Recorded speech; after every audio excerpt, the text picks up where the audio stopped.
Back to the double leg. I'm one half of the show, Hey Jai Picks. The other half of the show, the parlay. Joining me in to recap some UFC 290. Let's get it.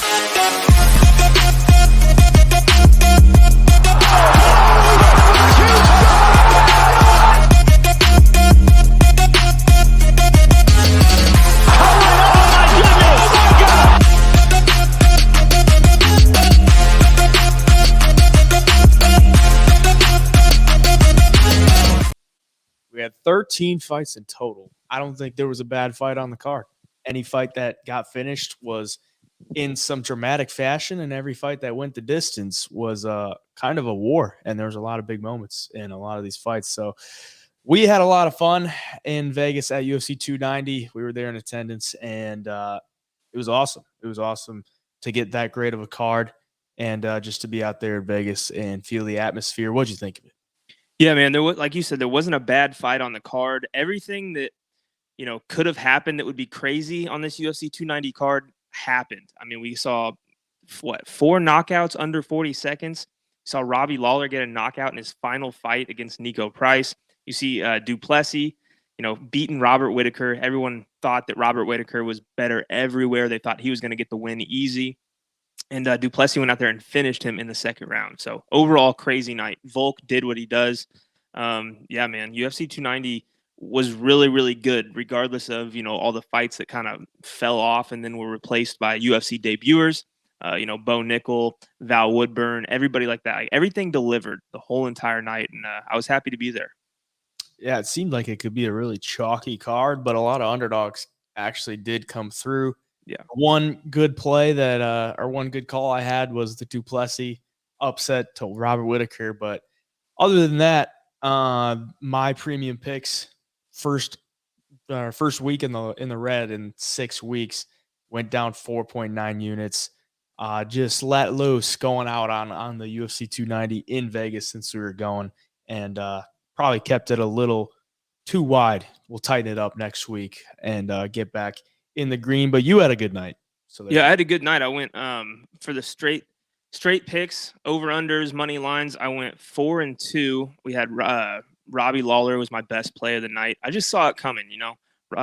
Nico Price 1-4 in his last 5. Like, I didn't see what that line was so wide for, so I had to hammer the dog there. We both had Jesus Aguilar and Esteban Hibovic on the money line. Those are my 2 biggest plays. So right off the bat, we were up, over 5 units. So that was great. And then we hit Robbie Lawler, the Marcin Prachniow and Vitor Petrino over 1.5. And then we lost Robbie Lawler over 2.5. And also we had one more loss on the card. I can't think of it right now, but all my props ended up losing. We had a couple of round props, just small unit stuff, trying to hit big off, minimal bets. So none of those hit. I didn't have any parlays out, and it paid off this week. Sometimes you lose your ass on the parlays. All the straight picks were pretty fire. So we were up over 4.5 units this weekend. Yeah, I thought for the most part, the reads I was making were pretty solid, but just sometimes the reads you make don't go your way. And sometimes you'll end up in the red, but some close decisions and a couple of splits, one of them being in the co-main event, one being in the Hooker-Turner fight. Those are close fights. We'll talk about those later, but we'll start off with the main event. Volkanovski, Yair Rodriguez. Can anybody touch Volkanovski at 145? I guess Ilya Topuria would be the next for the 145ers. But watching how Volkanovski has just handled everybody at 145, I don't know that I could I'm a big believer in Topuria, but I don't know that I could really get behind him to beat Volkanovski because he just destroyed Yair Rodriguez, who was like one of the harder guys to deal with. And it wasn't even like he felt like in danger. Like, he knew that there was danger. He took him down a lot to start off, and then on the feet, he just figured him out and hit him with a big shot in round 3, and then got him on the cage. Did the smart thing and took him down and then just ground and pounded him out, which was like, the dude is so smart, so technical, and such good game plans. Like, every time that I don't know that there's anybody that can beat him. Like, all you have is like a puncher's chance at like, that's what I'm thinking. Like if you think of Kamaru Usman, how he lost was like one head kick. Like, I think that's the only way you beat Volkanovski. it's like one flash KO because I don't think you beat him throughout 5 rounds. I just don't see it. At least at 145, 155 is obviously a tougher task. I think that's probably where he moves on. But what do you think of Volk, and what do you think's next for him? Yeah, it makes it so hard to beat him. And I talked about this on our preview show last week that Volkanovski is the best at game planning, and he's the best at making the reads and just downloading data in the octagon and making adjustments. And against Yair, he knows that Yair is dangerous on the feet. He knows the kicks and all of that are going to be coming in, and he was able to just take him down and dominate him on the ground whenever he needed to, whenever he felt danger, whenever he knew those big kicks were coming. Just do what you have to do, get him down, win the fight that way. And that's exactly what he did. So it makes it tough for any of these other 45ers because if you're a Volk size, I mean, we saw it with Yair. Yair was bigger and longer than Volk, but you're not going to go out there and strike with him because he's going to take you down. You're not going to grapple with him because, I mean, if Islam at 155 couldn't have success, getting dominant position, holding it, ground and pound, submission attempts, nothing like that. Like, I don't see anybody at 45 having success on the ground with Volk either. And on the feet, I know he, does what he does and gets people down when he's in, feels danger or anything, but he can also strike with the best of them. I think he just played it safe on Saturday and took his opportunities to get it to the ground. But I mean, we saw like against Korean Zombie, he just picked him apart to shreds.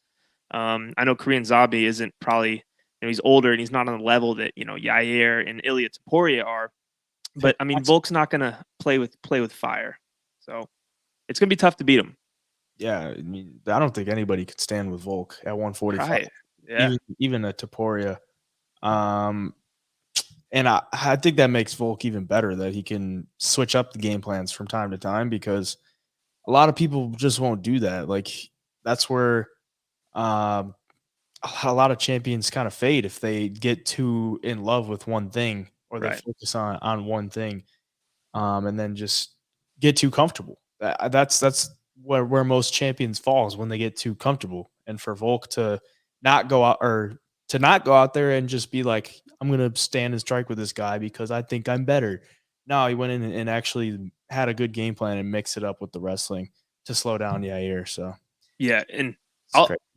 and this might be, I don't know if this is a bold statement or not, because I haven't seen many people talk about it, but right now, just from watching Jose Aldo and other fighters at 45 over the last 10 to 15 years, I think Alexander Volkanovski is the best mixed martial artist I've ever seen in that weight division. Like, regardless of like comparing resumes and calling him the GOAT, like all in all, grappling, wrestling, striking, octagon IQ, awareness, like Volkanovski checks all the boxes. And for me, at least, he's probably the most talented and best fighter I've seen in that division. I agree. I've been saying that since he beat Korean Zombie. I was saying that before he took on Holloway for the third time, and then he went out there and everybody was loving Holloway as plus 160 underdog, and just went out there and picked Holloway apart. Yeah. And then I mean, if he beats Islam, like, he's got a real shot at being like the greatest of all time, like in that debate. So yeah, he's GSP caliber fighter. I mean, yeah. It's unreal to watch him live too. Yeah, it is nuts. Pantoja Moreno co-main event. I mean, we were watching it together, so we kind of were talking about it as it was going on. I thought it was 4-1 Pantoja, 3-2 at the bare minimum for him. I thought Moreno won round 2, and then Pantoja took the rest of the rounds. Round 3 could be a swing round.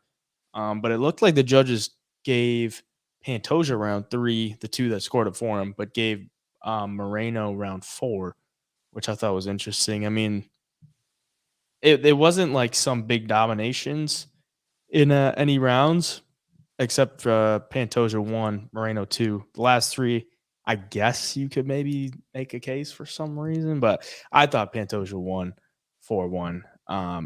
Did you have it the same, or did you have it different? Yeah, I had it, either 4-1, 3-2. I couldn't be mad at Pantoja, but here in 49-46, Moreno was insanity in a split decision for that. I mean, that is insanity. Just being there live, like, you could tell. I know sometimes it's easier at home to tell like who's winning the fight because you're actually seeing it really close, but being there live, like, you could tell Pantoja, regardless what you think about the holding on to a guy and and grappling and just kind of stalling, like that's still doing more than, Moreno was doing in some of those rounds. So yeah, I had Pantoja winning the fight for sure. But the one thing that impressed me with Pantoja is that Moreno's boxing is super sharp and he's fast and he's really, really slick. And there was times when Pantoja was the one leading the dance and landing the cleaner shots. So you mix that in with the pedigree of grappling that Pantoja has, like he is world class and showed it on Saturday.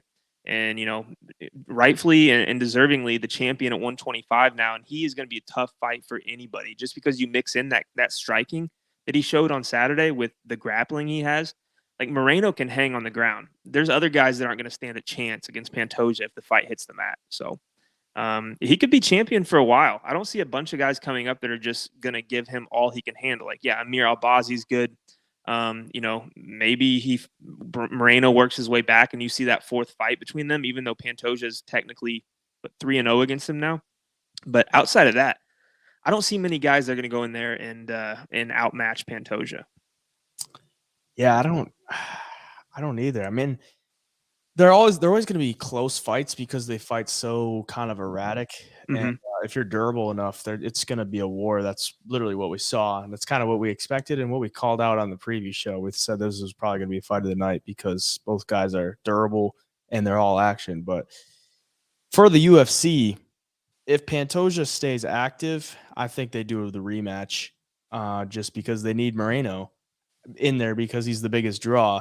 Right. If he doesn't stay active, they had Brandon Royval as like the backup fighter for this fight, and they kind of not promised him the next title fight, but kind of if you're the backup, that seems like that's your plan moving forward. So I think they would do an interim belt with Brandon Moreno and Brandon Royval, just because if Royval does beat Moreno, then at least there's that pickup for the next fight with Pantoja to be like, all right, this guy beat Moreno, who everybody knows, and he's coming for the champ. So yeah. I think they need to build that up a little bit, just as far as like interest level goes, because the casual fan didn't know Pantoja before this fight. Just Right. straight up, they just don't know him. People know Brandon Moreno. The casual fan has no idea who Brandon Royval is at all. So you throw Pantoja and Royval into a championship fight, most people aren't going to know that. Like the casual fan is not going to know who those guys are, nor have the interest, even though that would be a banger. And it's a fight that was already an exciting fight. So, yeah, we'll see how that works out. But one thing we do know moving forward, Israel Adesanya is going to fight Dricus Du Plessis unless Du Plessis declines, which I don't think he's going to do. That's going to be in September. But this performance by him was insanity because, I mean, a lot of people are saying that's not the Robert Whittaker that we all know and love to see in the octagon that night. And I can definitely see why you would say that, but give some credit to Dricus Du Plessis because the man just manhandled one of the best middleweights of all time. Like the guy that would be the champion if Israel Adesanya wasn't alive and the number one contender for the longest time. And nobody gave him a shot. And he went out there and won the first round and then knocked him out in the second round. So didn't lose. He didn't really lose much of the fight. I mean, he got taken down once, threatened the submission, got right back up. And then after that, it was like he just took over. Maybe Whittaker tried to go for that takedown and was like, all right, this is a little harder than I thought. And then things just started to go downhill for him. But what a performance. This is one I'll always remember because I was on an island from a lot of people being on the Du Plessis side. And those are always the most satisfying ones when you get the one right where nobody thinks or people are calling you crazy. So I was happy, but I was probably one of the only people cheering. I mean, I felt like I was on an island cheering when he was going for the KO because everybody, if somebody's about to get knocked out or finish, people usually like stand up and will get like excited. I was about the only person that was doing that. So it was funny, but I was excited for it. What you think? Yeah, beating Robert Whittaker by any way, decision, knockout, submission is just incredible because he's only lost to Izzy in the last 10 years. That's the only guy he's been beat by. And so now, Duplessis puts himself on that mountain of, there's two people now only two people who have beaten Robert Whitaker in the past decade, and it's Israel Adesanya and Dricus Duplessis. So very impressive. Like you said, nobody but you was really giving him a chance. And he went out there and I don't want to say dominated, but he definitely won, round one, and then went out there and finished Whitaker in round two. He's just like he's a different beast, man. He's super strong, obviously hits hard and he doesn't look like, I guess when he's in there, it doesn't look like he's touching people hard, but those shots he hit Whitaker with were perfectly placed. Whitaker had his guard up and he wrapped that one right hook right around the ear. Next shot right to the body, just crumbled him. So yeah, man, he's pretty damn good. Undefeated in the UFC. I don't know how people, like, looking back, it's hard to see how people were writing him off so much. So yeah, going forward, it's going to be a banger fight with Izzy. It's the lead up, everything. I mean, he put himself in the perfect spot to make a lot of cash going forward. Yeah, I guess Whitaker only loses to Africans. Yeah, gotta be. Last 10 years, so there's that. Dan Hooker getting a big win, the Aussie against the American Jalen Turner, and the man came out today that he had a broken wrist in round 2 and a broken orbital, and the rounds 2 and 3 are the ones that he won. So after round 1, he was down 1 and then came back and won rounds 2 and 3 and got the split decision win, which it was a war, but he took that head kick in round 2. I don't know how he ate it. I don't know. I still to this day I don't know.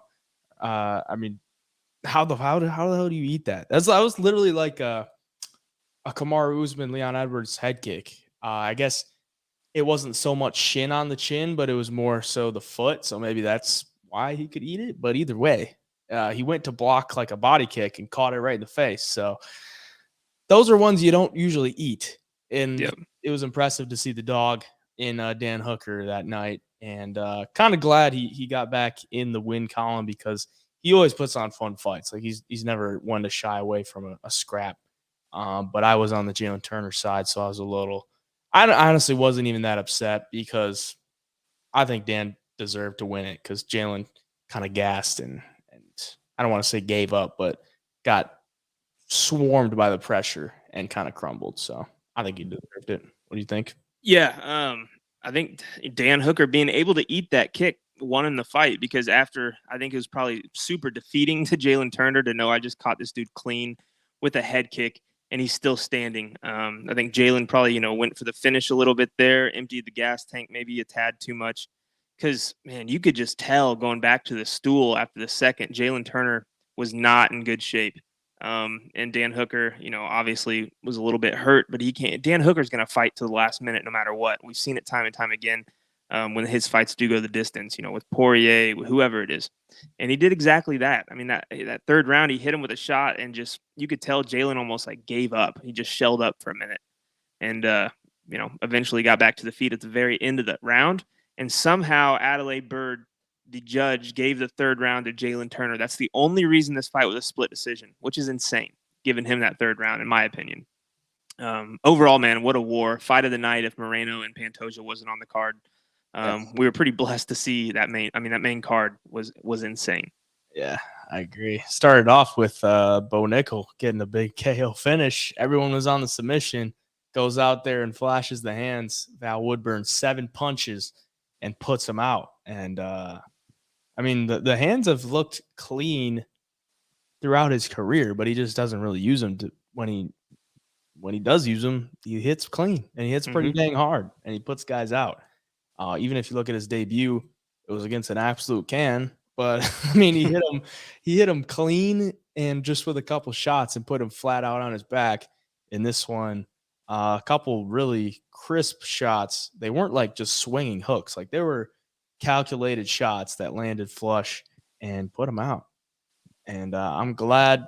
I'm really pissed I didn't have it on the premium picks, but I'm glad I put a bet in by him for him by KO because it was like plus 260, and I was like, "It's a good bet. It was a damn good bet." I'm a little pissed I didn't put that on the premiums, but Val, the dream was not there.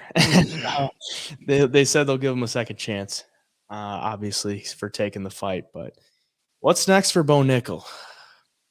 Man, I don't know. I got to look through the rankings and see, but in the post-fight press conference, Dana White talked about like there's no reason to give him a top 15 opponent or anything because does only have 5 fights in mixed martial arts.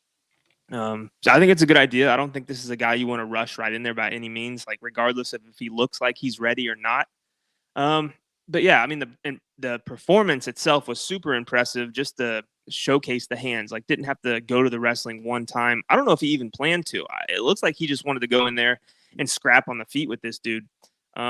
But the way he did it too, it's not like he was out there just wildly throwing hooks and these shots. Like that uppercut that caught Val was pretty technical and looked pretty good. I mean, it came from a perfect angle, and there was no way Val was eating any of those. And I mean, credit to Val for stepping in, but you could tell in there he was pretty stiff. He was probably feeling the nerves and feeling the pressure of fighting in the UFC. It's your debut against probably the biggest named prospect we've seen in a long, long time. But yeah, man, Bo Nickel. I mean, going forward, give him an opponent that's a little bit more experienced, maybe somebody who can grapple a little bit, just to get try to get a round out of him. See what he's got after one. See what he's got, in a fight that's back and forth a little bit on the feet, grappling, a guy that can maybe get up. I don't know. You got to give him somebody a little bit better though. Not a debuter this time. Yeah, here's the thing. I don't mind that they're giving him like this level of competition and they can keep doing it just to kind of build him up. I mean, he's pretty early in the career, but I don't know, like something about it doesn't sit right with me that he's on like pay-per-view cards Right. Yeah. fighting like the bottom of the barrel of the division. Like if you're going to do that, then put him on the prelims to where people aren't paying $85 to watch him murk a guy in a round. Mm-hmm. Like it just doesn't make sense to me. I mean, I guess it makes sense because he's a huge star, but why, if you're trying to build him up, why wouldn't you want to expose him to like the most people right away? Like, Yeah. if that's what you're trying to do, if you're trying to give him contenders, then sure, put him on the pay-per-view card. But if you're just going to give him these low-level guys, put him on the prelims, bro. Like, Yeah. build him up that way. Robbie Lawler, Nico Price. Robbie Lawler retirement. What a way to go out. Was not expecting that whatsoever. And I think that's probably one of the best retirements that you could have, honestly. I mean, he went out there. He was pretty emotional walking into the cage, gets it done in 39 seconds. And obviously emotional after. They had the like tribute video there too, which was pretty cool. But the fight itself looked like two older guys. And one guy that I guess he either doesn't have much of a chin left or possibly gave a little gift to Robbie Lawler. I'm not going to make any accusations, but it was quite the weird fall. And Robbie Lawler doesn't quite have the pop that he once did. I mean, when was the last time Robbie had a KO? Yeah. Nick Diaz, but I mean, it's like Yeah, it's an older, it's same situation, but worse. Diaz, yeah, even worse, an even worse situation. But before that, it was 2015, Rory McDonald in the war. So, yeah, I mean, maybe he just summoned some powers from the youth, and I mean, he did kind of catch him on the temple. So, I mean, maybe he caught the button, but it was just very weird. What'd you think? Yeah, no, I mean, catching him on the temple too. The uppercut did. I mean, it looked like it stung Nico, and then right when he got like disengaged, he landed it on the temple. So maybe that was just those two shots real quick put him out. But yeah, I thought Robbie could win the fight, but I thought it was going to be this 3-round back and forth. Who's going to gas first? Who scores more points type of fight that went to decision.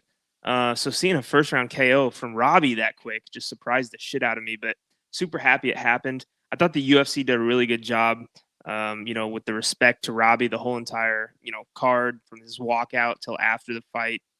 They really showed him a lot of appreciation, and that's just the perfect way to go out, by knockout, in front of a crowd who's just 100% behind you. It was just an all around great fight for Robbie. Probably made him want to not retire. You get a little taste of that knockout again. He's probably like, thinking twice about it. But at this age and stuff, that is the perfect way to go out. So super impressive, cashed for me. I loved Robbie this whole week. I thought I think we talked about it either on the preview show or on the ride to the fight or something that, it's got to be hard for Nico. This is a guy you probably loved watching. It's a guy that the UFC. It's his last fight in the UFC. The crowd's going to be on his side. Like, how do you go in there against a guy you have so much respect for, and you're smiling with, hugging at the weigh-ins? How do you go in there and want to inflict violence on this dude? So Right. I just had a good feeling about Robbie. Tyra Shirez, I will just say I'm never betting on Tyra to get a finish ever again because the guy, well, it was frustrating to watch just because he's a minus 1,000 favorite. He can't finish a guy that was supposed to be on the Contender Series, I believe, or something like that. I don't know. He's a late replacement, and he's a huge favorite. The guy just doesn't really. I don't want to say he doesn't go for the finishes, but he's just content to lay on top and keep the control, which is fine for him. But moving forward, bro, like I'm not taking him to get a finish because the guy he's super patient and it's functionable. But against this type of competition, like you got to get finishes, bro. Like you just got to get finishes. And even lost a round, the last round, which was like, come on, dude. Like you're this big prospect that should be dominating dudes that are on this level. So that was frustrating for me, but yeah. I mean, could have got finished if there was 30 more seconds. Yeah. He was caught in that guillotine, and like after he let go when the round was over, he kind of like took a huge deep breath, laying there for a minute, like, oh shit, finally caught my breath. That was deep. But yeah, man, he didn't look like he had any intent to go out there and finish the fight at any point. It was weird. It was super weird because he's so talented on the ground. We've seen it in highlights. We've seen it in his past fights that he probably had the capability to get into a better position or search for some kind of submission, and he just didn't. So that was frustrating to watch. Shirez, though, I don't know if it's his leg kicks or if it's just Tyra, not being able to take him very well. But I feel like Tyra has been dropped multiple times in the UFC by leg kicks. And it's got skinny in his legs. Yeah, I mean, his legs get swept out from under him by some of these kicks. I think we either saw it with CJ Vergara or Jesus Aguilar. I can't remember which fight it was, but he dropped too after getting kicked in the leg. And it happened on multiple occasions with Shirez. So, yeah, man, I think there's going to come a time to fade Tatsuro Taira. And, if he's going to be massive favorites, it's coming soon, I think. Speaking of massive favorites, if you took the one women's dog on this card, you cashed out pretty damn well. Denise Gomes taking out the undefeated Yasmin Jauregui in 20 seconds. She threw that overhand right. That was probably her best chance of victory. Because if she gets in some kind of technical striking battle down the road, I think Jauregui takes over. But Gomes came out hot and she caught her shot and put her out. Didn't even absorb a significant strike. 17 of her own. Knocked her out 20 seconds. Just a blitz from the early start. Put her out. Big underdog cash. It's your girl D Gomes. I know. I had her in Kansas City, and she cashed. And then I wanted to play her this card too, but Jauregui, has shown that she's so super good on the feet. So I didn't have too much confidence in Gomes, and I should have, man, because she looks, she's powerful. She's smaller in there. She's usually a little bit shorter than these girls. When she connects, she can put girls out, and we saw it. I thought it was a decent stoppage watching it back because Jauregui was definitely out for a second after that shot that she dropped her, and then she kind of woke back up. And then Denise Gomes had that one arm trapped and was just raining down shots, and Jauregui's head was kind of bouncing around like it was like a bobblehead. So I like the stoppage. Yeah, I mean, you're probably not going to get Denise Gomes at a big underdog price again. Yeah, I didn't think it was a bad stoppage by any means. It looked like Jauregui was trying to get up, but she wasn't all there. Like she was taking clean shots, trying to get up, and she wasn't like protecting herself at all. And it is what it is. But a frustrating one for your boy here, Jimmy Crute, getting submitted in the second round. It looked like the guy did nothing to improve since the last fight. I mean, his last fight was like go for the takedown, terrible striking defense. And then this one, he's like, I'm just not going to strike at all. And I'm going to just hope to get in a clinch. And maybe I can get a clinch or get a takedown there.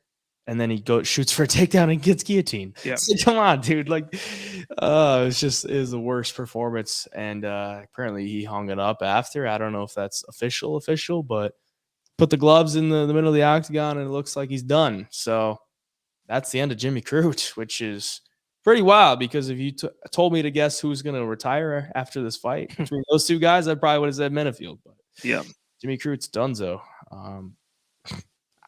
I don't know. I mean, the guy had so much hype for a while. He took some time off after that knockout loss from Jamal Hill to come back and get a draw against Alonzo. And then I don't know if he had that on his mind going into this fight to be like, I'm going to run this back with Alonzo and then I'm going to retire regardless of the situation. But I mean, what a way to go out. Like, yeah, just a weird one. What'd you think? Yeah, I just think Crute's heart probably wasn't in it anymore, like even training camp or nothing, because like you said, he didn't improve at all from the last fight. And I mean, Menifield, you get subbed by Menifield, and you're the one that's usually gets the submissions. You're the grappler. I mean, that's just was not a good performance for Jimmy Crute. Looking back, wish I was on Alonzo. All I had was Crute sub, and yeah, it went the other way. Not much else to say about that one. Yeah, not really. Vitor, Martian Prac, I got nothing to say about this one really, other than Vitor is it looks like he wants to like prove that he's a grappler, which is like interesting, because he's got a ton of knockouts and he got his first submission win here. That's back-to-back fights that he's really pushing the wrestling. So I mean, he's athletic and strong.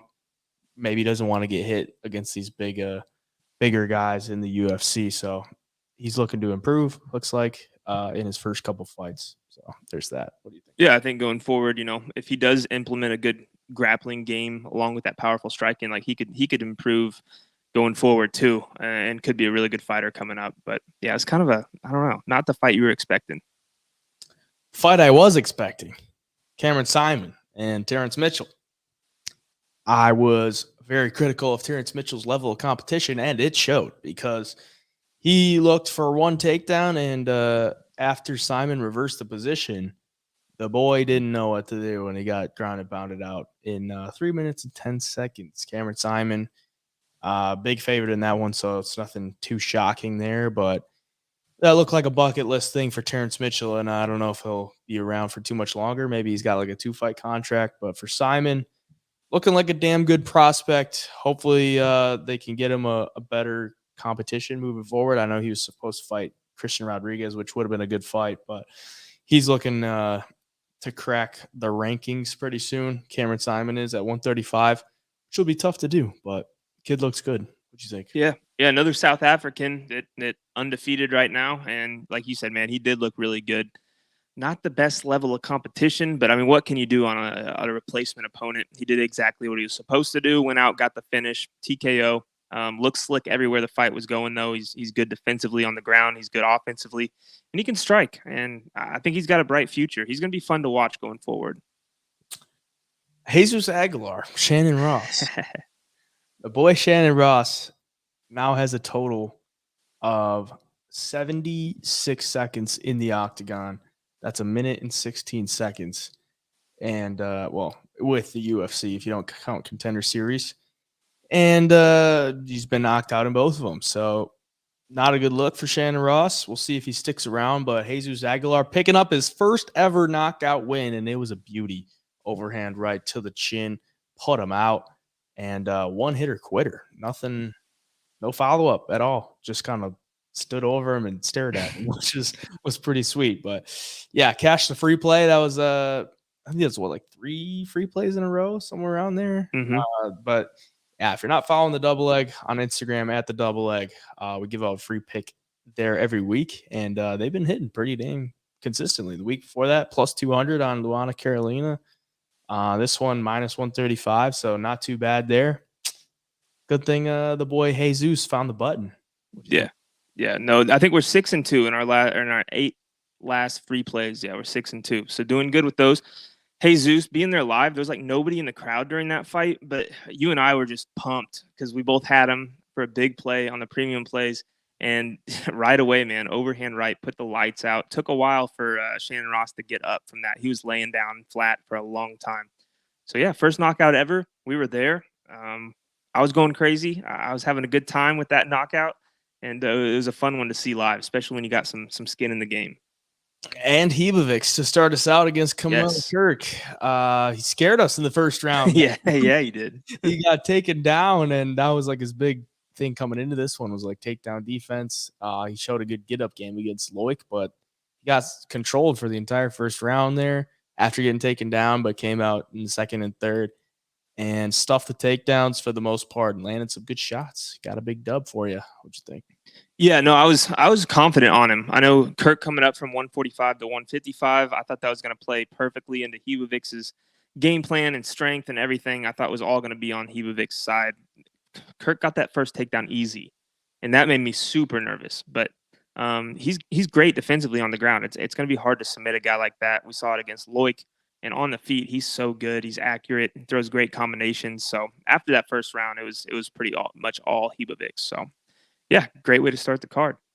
Yeah, he's fun to watch, but he's just got to keep it on the feet because takedown defense wasn't really that great.